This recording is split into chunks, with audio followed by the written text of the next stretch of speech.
अगर आप online coaching लेते हो तो ऑनलाइन कोचिंग लेने का एक तरीका होता है, एक सक्सेस रूट होता है। अगर आप इस सक्सेस रूट को फॉलो कर लोगे तो आप भी अपने डिजायर्ड रिजल्ट्स अचीव कर सकते हो। तो देखते हैं सक्सेस रूट क्या होता है दोस्तों। सबसे पहले आप अपने कॉन्सेप्ट को अंडरस्टैंड करोगे जो भी क्लास में कराया गया है, उसके साथ आप उसको कॉपी करोगे। कॉपी करने के बाद आप प्रैक्टिस करोगे। प्रैक्टिस कहां से होती है? डेली प्रैक्टिस पेपर्स होते हैं, वहां से होती है। जब आपको एडिशनल टाइम मिले तो एक बार और प्रैक्टिस करने से आपके पास कॉन्सेप्ट की परफेक्शन आएगी। उसके बाद आप उसको टाइमली रिवाइज करो, टेस्ट दो, फिर एग्जामिनेशन देने जाओ। जो बच्चे इस पूरे रूट को फॉलो करते हैं ये बच्चे होते हैं टॉपर्स। ये होते हैं 85 plus, 90 plus, 95 plus, 100 out of 100 वाले। काफी सारे बच्चे ऐसे देखे जाते हैं जो सिर्फ क्लास लेते हैं, कॉन्सेप्ट को अंडरस्टैंड करते हैं, पेपर देने चले जाते हैं। ये सोचते बहुत अच्छा है कि हाँ मेरे नंबर आ जाएंगे, कॉन्सेप्ट समझ में आ गया है, लेकिन ये हाई रिस्क कैटेगरी है। ये 40, 50, 60 पे रुक जाते हैं। जो बच्चा जितने स्टेप फॉलो करेगा वो उतना आगे जाएगा। ये अपने भेजे के अंदर बात घुसा लो। अब आती है बड़ी बात, सर कॉन्सेप्ट को समझने के बाद अगर हम उसको कॉपी करेंगे तो टाइम वेस्ट होगा, मतलब टाइम तो बहुत सारा लग गया। दोस्त हो सके तो क्लास लेते लेते कॉन्सेप्ट को कॉपी कर लो, अपने नोट्स बना लो। हो सकता है कि आपकी ऑनलाइन कोचिंग वाले बंदे आपको, मतलब टीचर्स आपको हैंड रिटन नोट्स भी प्रोवाइड कर रहे हो, तो कॉपी करने का सिस्टम वहां पर आपका काम वर्कलोड आधा हो गया। मैं करता हूं ऐसा। प्रैक्टिस करो आप उसकी डेली प्रैक्टिस पेपर से। ये ब्रेक के टाइम में करो, एक के बाद दूसरी क्लास लगातार नहीं होती, बीच में गैप जरूर मिलता है आपको, प्रैक्टिस हो जाएगी। और एक बार और प्रैक्टिस साथ के साथ नहीं होती, ये थोड़े से टाइम के बाद होती है, 2 दिन बाद, 3 दिन बाद, संडे को, ऐसे कर सकते हो। फिर इसके बाद रिवीजन की जब कहानी आती है तो रिवीजन कैसे होती है? अब देखो दोस्तों, जब तुम किसी चीज को प्रैक्टिस कर रहे हो तो वो साथ साथ तुम्हारी रिवीजन हो रही है। लेकिन एक चैप्टर के मान लो 5 लेक्चर है तो आप उसको 5 बार प्रैक्टिस करोगे, 5 बार रिवीजन हो गई। वो छोटी छोटी रिवीजन कहलाती हैं। और एक टॉपर और एक एवरेज बच्चे में जो बड़ा डिफरेंस होता है वो रिवीजन और टेस्ट का ही होता है। एवरेज बच्चा ज्यादा रिवीजन नहीं करता, ज्यादा टेस्ट नहीं देता। एवरेज बच्चा क्या सोचता है, चलो जी कोर्स कंप्लीट करते हैं, जब पेपर नजदीक आएंगे तो पूरा सिलेबस रिवाइज कर लेंगे। सबसे गलत तरीका है ये। अच्छा तरीका टॉपर बनने का ये होता है, जो भी आपने चैप्टर किया है उसको कंप्लीट होते ही रिवाइज करो, फिर नया चैप्टर करोगे, जैसे ही वो कंप्लीट होगा फिर उसको रिवाइज करो। और जब तुम सेकंड चैप्टर रिवाइज कर रहे हो तो साथ में पुराने वाला भी रिवाइज करो। ऐसे अगर तुम करोगे ना तो आने वाले टाइम में तुम्हारा रिवीजन का टाइम कम होता जाएगा पुराने चैप्टर्स का, और आपको बहुत बेनिफिट देगा। ये चीजें भी तुम्हें याद रहने लगेंगी। ये लेकिन 10-15 दिन में नहीं होगा, ये 2-3 महीने तक फॉलो करोगे तो आपके साथ तब ये होने लगेगा। 11वीं 12वीं क्लास के अंदर जो बच्चा पढ़ रहा है उसको ये ध्यान रहना चाहिए कि 11th 12th class career oriented class होती है। यहां पर आपको किसी भी हालत पे टाइम वेस्ट नहीं करना है। उस वेस्टेज को कैसे बताना है, मैनेज कैसे करना है, मैं बताऊंगा। चलो जी, यहां तक आ गए हो। और फिर क्या होता है दोस्त, जब एग्जाम आते हैं तो उससे जस्ट पहले आप 1 शॉट रिवीजन करो। 1 शॉट बहुत बेनिफिशियल होते हैं। वो 10 घंटे का चैप्टर आपको 2 घंटे में भी रिवाइज करा देते हैं, लेकिन 10 घंटे का चैप्टर 2 घंटे में क्लियरली तब रिवाइज होगा जब आप छोटी छोटी रिविजन्स कर चुके होंगे, और टाइमली टेस्ट देने बहुत आपके जरूरी हैं। चलो जी, ये तो फॉर्मेट है, ये एक सक्सेस रूट बोल देते हैं इसको। ये फॉलो करोगे तो आपके अच्छे नंबर आएंगे।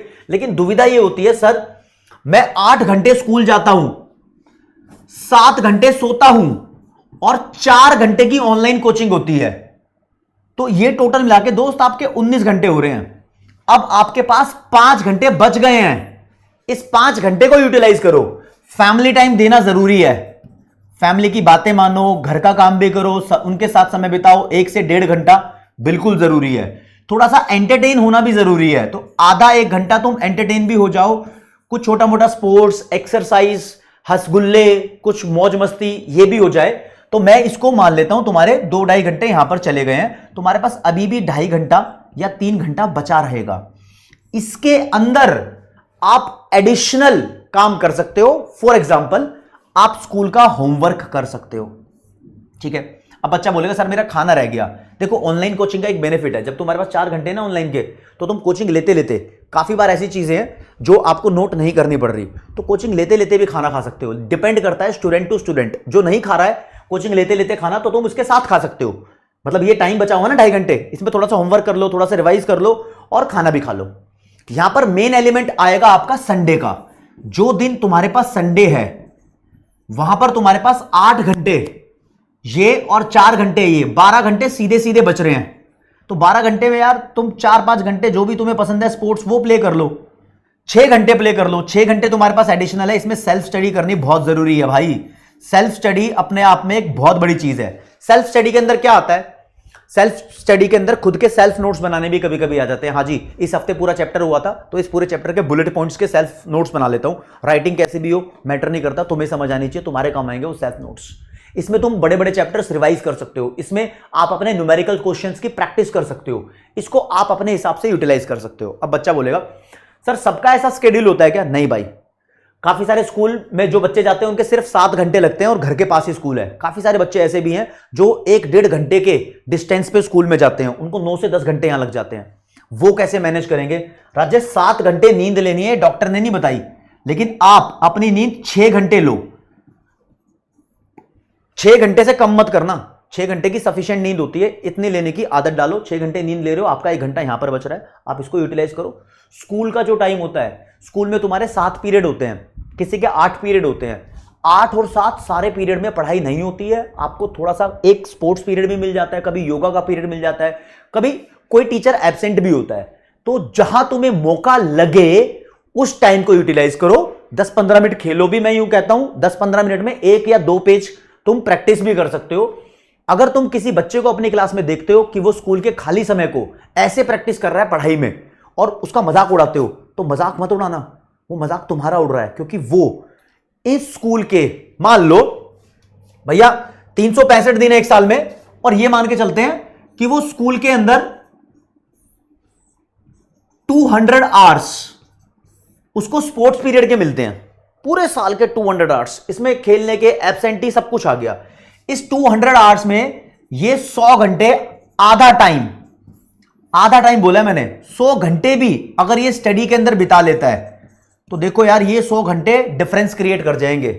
या तो तुम यहां मौज मारकर अपनी जिंदगी को उस तरीके से नहीं बना पाओगे जिस तरीके से बनाने का सपना है, या यहां पर तुम हार्ड वर्क करके अपनी जिंदगी को बढ़िया लेवल पे सेट कर लोगे। अपने आसपास के लोगों को देखो, इधर उधर नजर घुमाओ, तुम्हें बहुत लोग मिलेंगे जो कहने वाले होंगे अगर 11वीं 12वीं में हम अच्छे से पढ़ लेते, बहुत सारे बच्चे अच्छे से पढ़ रहे हैं, कंपटीशन का जमाना है, थोड़ा एक्स्ट्रा एफर्ट करना पड़ेगा। अगर हम एक्स्ट्रा एफर्ट कर लेते तो आज हमारी जिंदगी कहीं और होती। यह कहने का मौका अपनी लाइफ के अंदर मत लेकर आना। सिर्फ इस 100 घंटे की वजह से तुम्हारी जिंदगी के आने वाले 30 ईयर्स, 30 साल मौज के हो सकते हैं।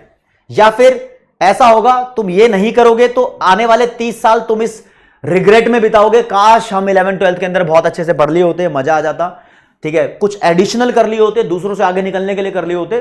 तो बहुत कुछ बदलता है इन चीजों में। तो ओवरऑल मैं ये कहूंगा कि तुम स्कूल के साथ अपनी ऑनलाइन एजुकेशन को मैनेज करना चाहते हो तो this is the breakup of your whole day. इसमें आपके 5 घंटे का ब्रेकअप है।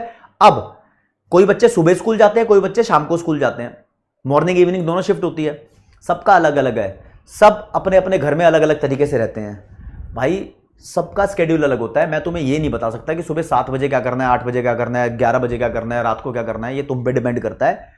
और कोई अगर टीचर तुम्हें ऐसे बता भी रहा होगा तो मुझे ये कोई फ्रूटफुल बात नहीं लगती है, क्योंकि सबके लिए अलग है। कोई अपने घर में रह रहा है, कोई किराए के घर में रह रहा है, किसी का छोटा घर है, किसी का बड़ा घर है, किसी के पास पर्सनल रूम है स्टडी के लिए। तो इन चीजों को आप अपने हिसाब से, अपने रिसोर्स के हिसाब से मैनेज कर सकते हो। चाहे रिसोर्स नहीं भी है, उस बंदे ने भी बहुत बड़ा करके दिखाया है, जिसके पास रिसोर्स है वो भी फेल हुआ है। तो बस आपको करना क्या है, अपने एग्जिस्टिंग रिसोर्सेज का अच्छा इस्तेमाल करना है, बहुत बढ़िया तरीके से टाइम को यूटिलाइज करना है। तो मैं ओवरऑल ये कहना चाहता हूं, स्कूल का टाइम जो भी हो तुम्हारा, उसके बाद आधे 1 घंटे का रेस्ट ले लो, कोचिंग के टाइम में आओगे, कोचिंग के टाइम में बीच बीच में जो ब्रेक मिलता है उसमें आपको डीपीपी सॉल्व करनी होंगी।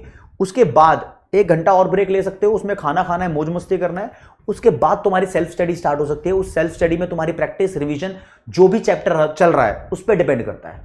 और बहुत सारे टॉपिक्स ऐसे होते हैं जिसको यार बार बार प्रैक्टिस करने की जरूरत नहीं होती, वो डिपेंड करता है सब्जेक्ट टू सब्जेक्ट। बहुत सारे टॉपिक्स ऐसे भी मिलेंगे जिसको बार बार रिवाइज करने की जरूरत नहीं होती। तो बहुत लप्पू से टॉपिक्स हैं, वो तुम्हारा टाइम सेव कर लेंगे। यानी लगातार इसको स्ट्रिक्टली फॉलो करना तभी पॉसिबल हो पाएगा जब तुम ऑल्टर करोगे अपने कॉन्सेप्ट्स को कि किस चीज पे कितना टाइम लगाना है। और काफी बच्चों पे डिपेंड करता है, जिसका जो सब्जेक्ट वीक है वो उस पर ज्यादा टाइम लगाए। भाई अगर मेरा इंटरेस्ट किसी एक पर्टिकुलर सब्जेक्ट में है और मैं उसमें ही टाइम लगा रहा हूं तो सबसे बड़ी गलती है ये, क्योंकि जिसमें इंटरेस्ट है तुम उसमें टाइम लगाए जा रहे हो। अबे टाइम उसमें लगाना चाहिए जो मेरा वीक सब्जेक्ट है, समझे? तो इन बातों को फॉलो करो, कुछ अच्छा अचीव करोगे। मेरी तरफ से बेस्ट विशेष है, अपने करियर में बढ़िया करो, इन चीजों को फॉलो करो। मैं आपका भाई, दोस्त, एजुकेटर ऑफ इकोनॉमिक्स, हमेशा आपकी प्रॉब्लम्स के लिए कोई ना कोई सॉल्यूशन लाता रहूंगा। आपकी जो दिक्कत है, लाइव चैट कमेंट सेक्शन तुम्हारे पास अवेलेबल है, इसमें लिख दो। आज के लिए इतना ही। जय हिंद, जय भारत, नमस्कार, धन्यवाद।